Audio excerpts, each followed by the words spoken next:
Jim Rome, it's a pleasure to be on your show. I've been waiting for an hour and I'm glad I have, and I'll tell you why later. But I've met you down there in the Super Bowl media centres at Houston and San Diego. I want to talk NFL, the equal greatest game in the world. But firstly, because I'm up here in Calgary, I've got to touch on hockey. I know you like hockey, but also all your mates down there in LA, actresses and actors, they're getting involved in sport too much. I'm going to touch on a few examples. First of all, you know we got one of the greatest hockey players up here, Jarome Iginla. Well, now we've got one of the young studs, Dion.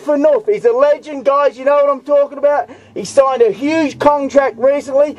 But again, women, that's Aletha Cuthbert, whatever, she's going out with him. Phaneuf hasn't been playing as well the last week. She saw he got a big contract. She's chasing him. I don't know why. He could have any young chick up here anyway.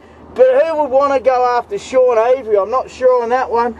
But and tell you what, the one thing that Gary Bettman did something really good about 9 months ago, Rome. Remember when the Stanley Cup was on and you guys had the Stanley Cup in studio there? Well, Gary Bettman, I believe he called the judge in the Paris Hilton case because Paris Hilton was locked up in jail right at the time when the Anaheim Mighty Donald Disney Ducks, or whatever their name is, right when they won the Stanley Cup. Paris Hilton was locked in jail, and I'm so glad because she seeks all the fame. I don't know what you guys like about her. She hasn't even got any Pamela Anderson lungs anyway, but she would have had her dirty, rotten mouth and whatever else all over that Stanley Cup. So I'm glad Gary Bettman locked her up, helped get her locked up in jail, Rome.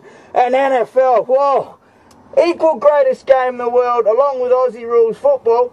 Clones, I've done a bit. I'm not going to brag too much, but I tried to hunt down Brett Favre a few years ago. I was on a bit of a high. I interviewed Romanowski, McCaffrey and Rod Smith. Romo's a good guy. I tried to hunt down Brett Favre. I was in the Green Bay Packers lockers rooms after they lost. Never go into a rooms when a team loses. I had my Aussie hat on, green and gold jersey, went through, said hello to the police ladies, I was all confident, went in the rooms, and this damn ball steward, I don't know, he probably picked up the dirty football gear or whatever, he told me to get out of the rooms. So I went out, took my hat off, put my other jacket back on, went in, got kicked out again, couldn't believe it. So then the lady cop, she looked at my media pass, and it was different name to my driver's license, right? So she grabs my arm and carries me out and says, mate, you're lucky you're not on the first boat back to Australia. So anyway, I didn't quite get to meet Brett Favre, legend player. I tell you what, we're doing all right, us Aussies, because, I don't know, there's about 3 punters in the NFL right now. Darren Bennett, he helped change the way people punt. Even the Steelers guy, Sepulveda, he learns to punt like an Aussie now because the ball goes end over end. I know you guys don't like punting that much, but you got Matt McBride, you got Ben Graham, who was a great Aussie player, and you got Sav Rocker. So us Aussies are doing all right. And thank you for having Steve Elkington on the show.